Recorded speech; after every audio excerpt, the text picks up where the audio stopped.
Hello guys, ito nga pala yung unang vlog namin about dito sa aming munting tahanan.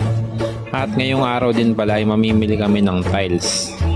Kaya pagkagising namin sa umaga ay nagdamo-damo muna kami. Syempre nagka-almusal na kami dyan.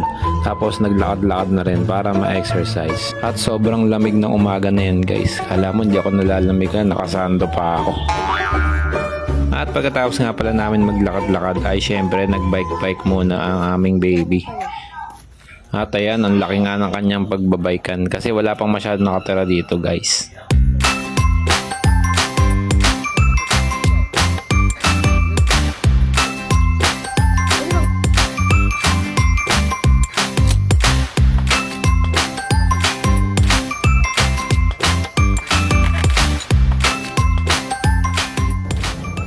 At kinahaponan nga pala ay nandito na kami sa bilihan ng tiles. Bali yan yung mami ko nagbibilang ng pera kasi baka mamaya kulang.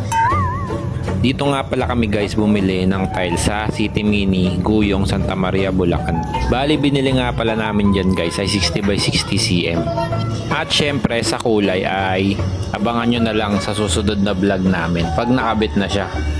Kahit kasi kami ay excited na sa kakalabasan ng mga napili naming kulay. At nang natapos na nga at nakapili na kami, syempre nagbayad na ang aming mami. Abangan nyo ulit yung mga susunod naming content about sa aming munting tahanan vlog. Salamat sa panonood. Peace out. Family is love.